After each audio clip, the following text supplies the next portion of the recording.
What happens when the person you work for can no longer protect you, even if she's Kim Jong-un's sister?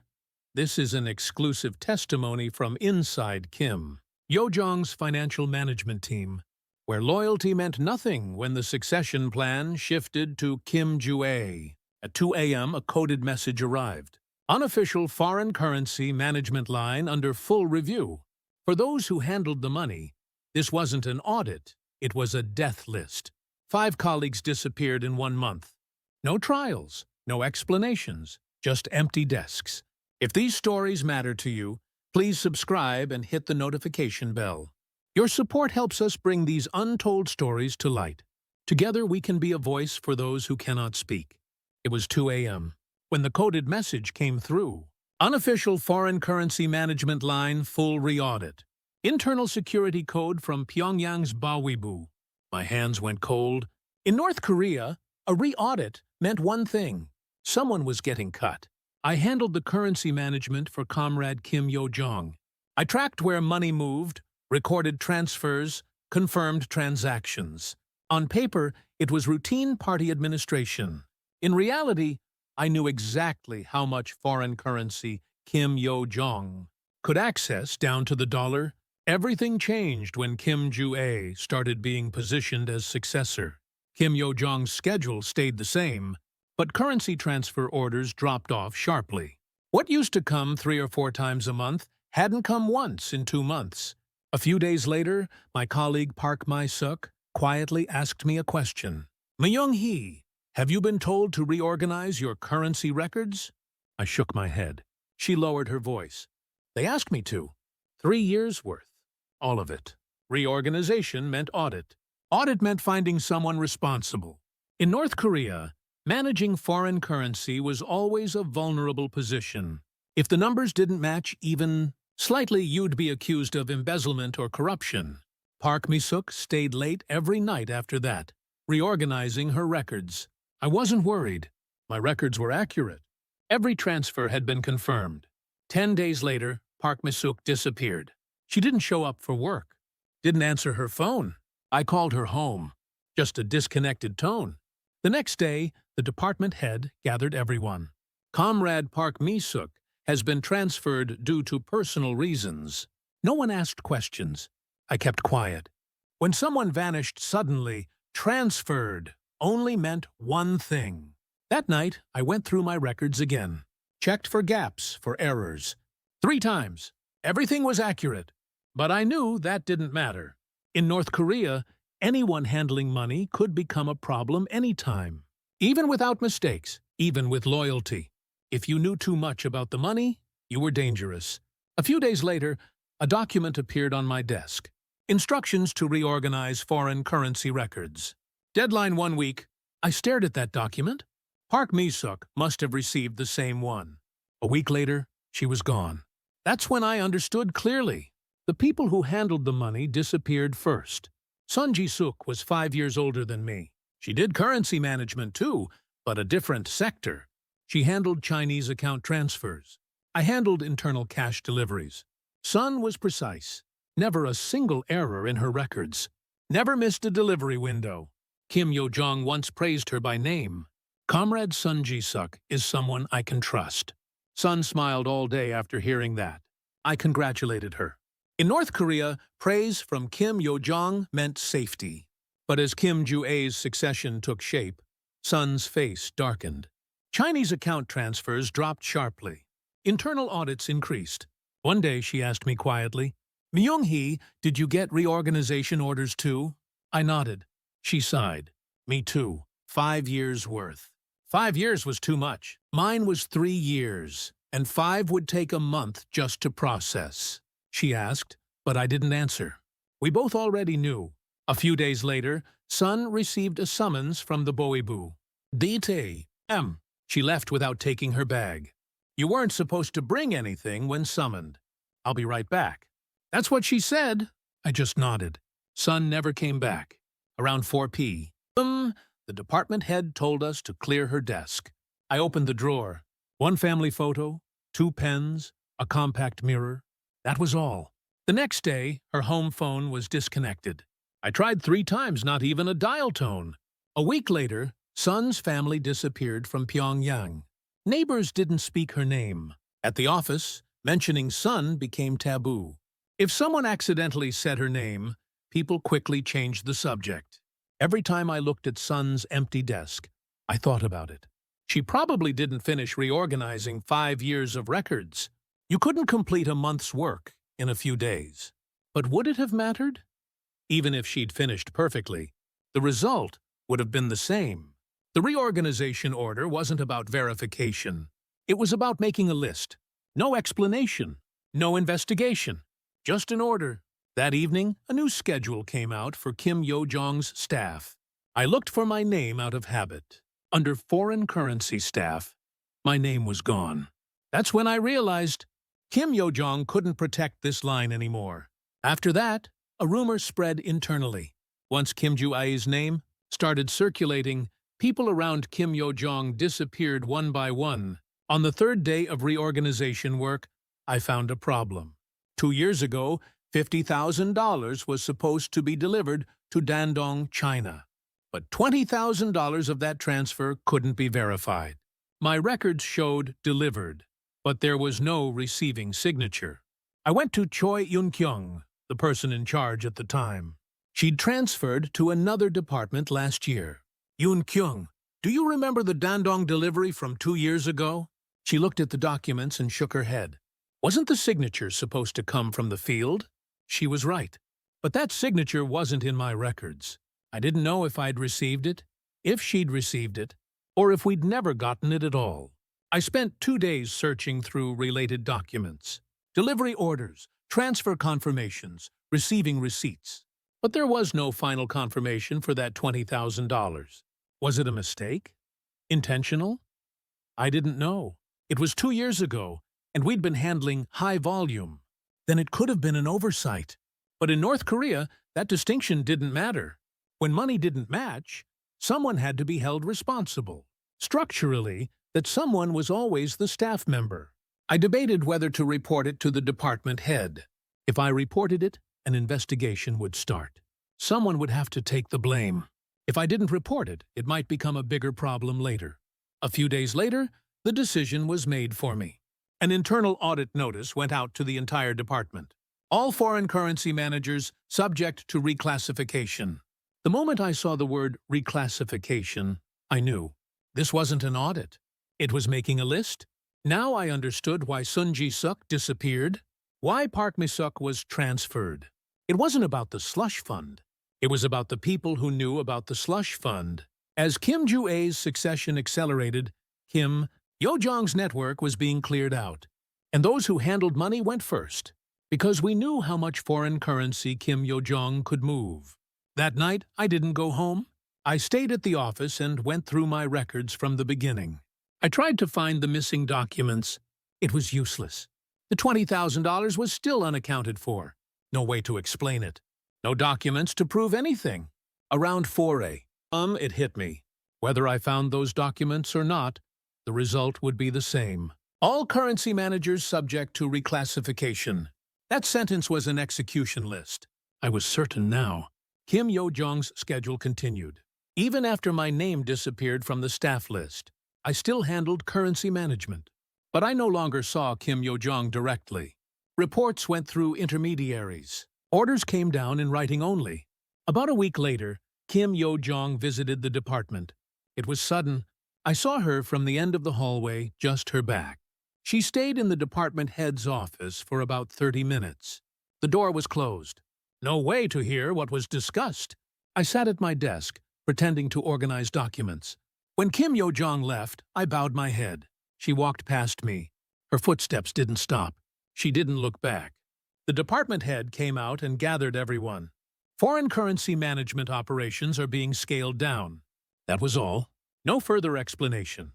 That night, I thought about why Kim Yo-jong had walked right past me. She hadn't ignored me. She genuinely couldn't acknowledge me. If she tried to protect me now, I'd end up on the list even faster. A few days later, another colleague disappeared. Han Myung-suk, who handled currency transport. She didn't even get summoned to the Boibu like Sun Ji-suk had.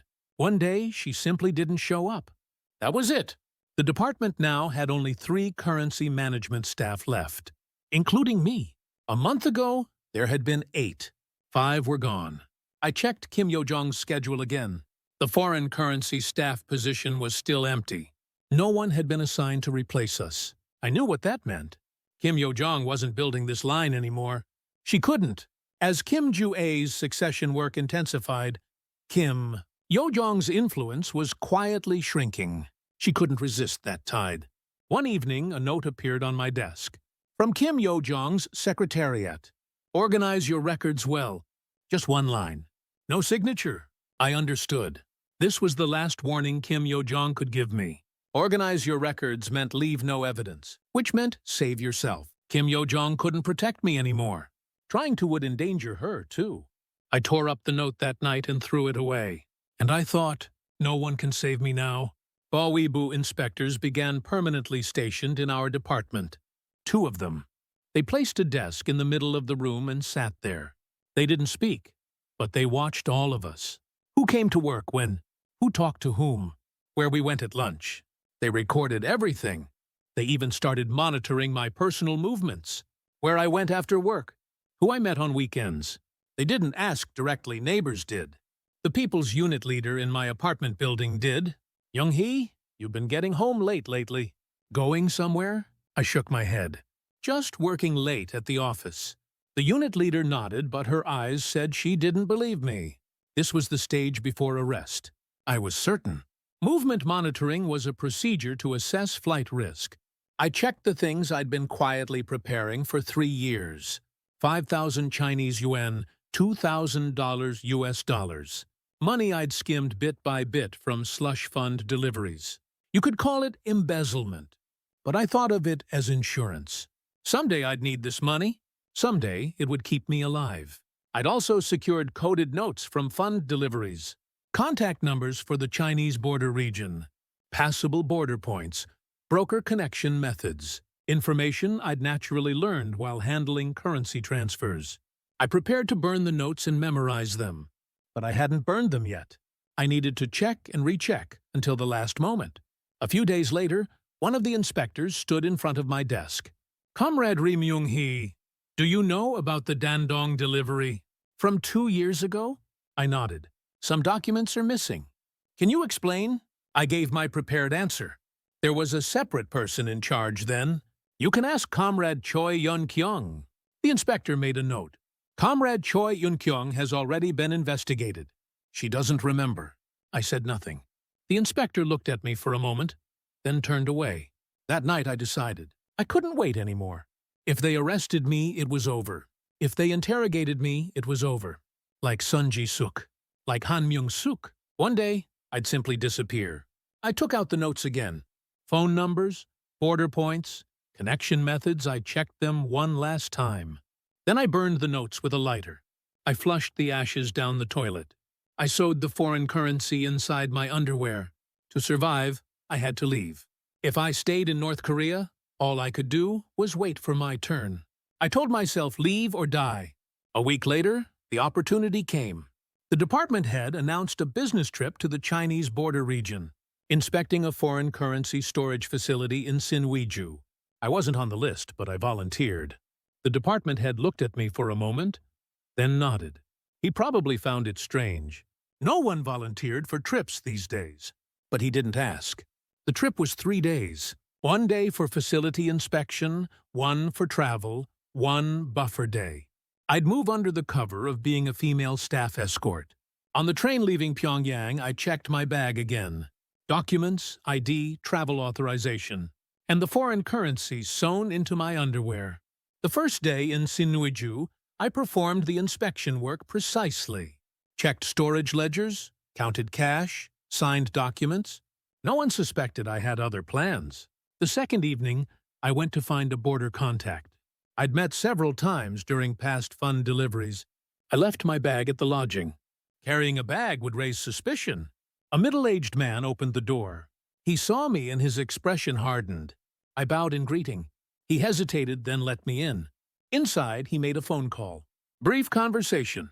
He hung up, then wrote down a time and place on paper. Tonight, 11 p.m., upstream Yalu River. I bowed. He went into the back room without a word. At 11 p.m., I went to the meeting point. Someone gestured from the darkness. I walked toward them.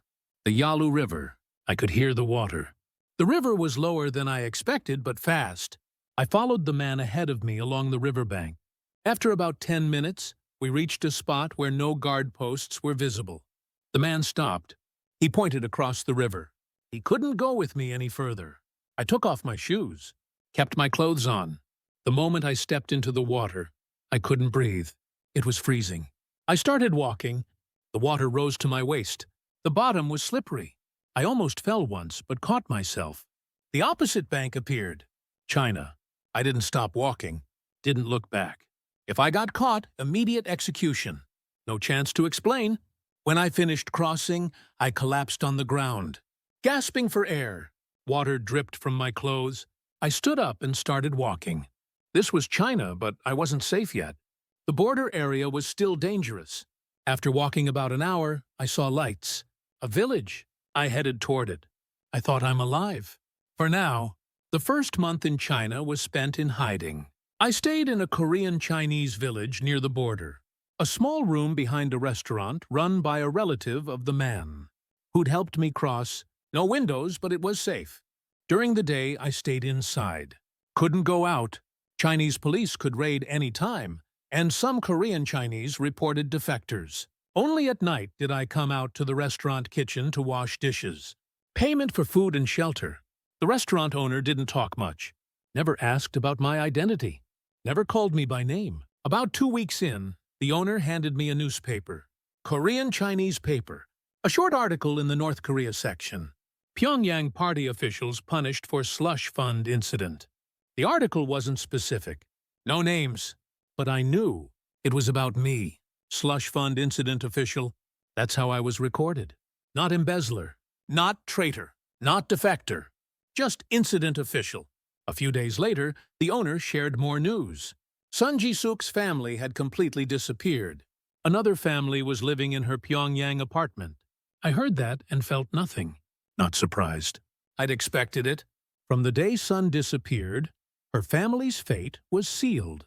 In North Korea, the family of a purged person couldn't exist. They were erased. My family was probably the same. Parents, younger sibling. Because of me, they'd all been expelled from Pyongyang, or worse. That night I cried in my room, silently. I knew the outcome would have been the same even if I'd stayed in North Korea. But the guilt of abandoning my family couldn't be erased. A month later, I met a broker. The restaurant owner connected us. To get to South Korea, you needed a broker. The broker was a middle-aged man. He mixed Chinese and Korean.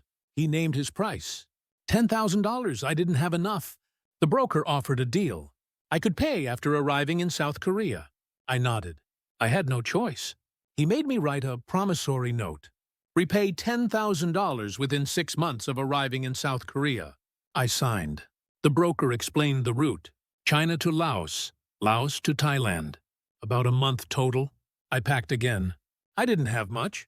A few clothes, remaining foreign currency, and a copy of the promissory note. The night before leaving China, I thought about it. I'd become a discarded person from North Korea. Slush fund incident official. That was my final title. My record of loyalty, the time I'd worked for Kim Yo-jong, none of it mattered. I told myself again, even if I'd stayed, the ending would have been the same. Thailand to South Korea took a month. Crossing from China to Laos, we hid in a truck bed. Took mountain roads to avoid border checkpoints. From Laos to Thailand, we crossed the Mekong in a boat. When Thai police caught me, I told them I was a North Korean defector. They sent me to an immigration detention center. I waited there a month. Interviews with the South Korean embassy, paperwork, then a flight. The day I arrived at Incheon Airport, I stepped on the ground and cried. Relief that I'd survived. I spent 3 months at Hanwon. Adaptation Education for South Korean Society. There I met other defectors. Everyone had their own reasons for leaving North Korea. One day, a journalist asked to interview me. Wanted testimony from someone who'd worked in Kim Yo-jong's network. At first I refused, because of my family still in North Korea. But the journalist said, Your family probably isn't in Pyongyang anymore. Whether you speak or stay silent, their situation won't change. I eventually agreed to the interview, sat in front of the camera, and spoke. I said Kim Yo-jong didn't betray me. She simply reached a position where she couldn't protect anyone anymore. As Kim Joo-a's succession accelerated, Kim Yo-jong's network was quietly dismantled. They cut off the money first. Staff who managed foreign currency went on the list earliest. I watched the whole process, saw colleagues disappear one by one. No explanation, no investigation. Just an order. In North Korea, people who know too much die before people who are loyal. I knew the scale of foreign currency Kim Yo-jong could move. I'd recorded where the money went. That made me dangerous. Loyalty couldn't keep me alive. After the interview, I started my life in South Korea. Got a job at a small company. Accounting work, dealing with numbers still felt natural to me. It took a year to repay the broker. I sent money little by little from my salary. The day I made the final transfer, I felt relief. Now I was free. No debt, no one to answer to. Sometimes when North Korea appears on the news, I change the channel. When Kim Yo-jong's face shows up, I feel something complicated. Not betrayal, sadness. Kim Yo-jong probably had to make choices to survive within the system too. Between protecting me and protecting herself, I live an ordinary life in South Korea now. Go to work every day. Get my paycheck. Rest on weekends. Now I know what freedom feels like. Thank you for listening to this story. Subscribing and liking helps spread the truth to more people. Thank you.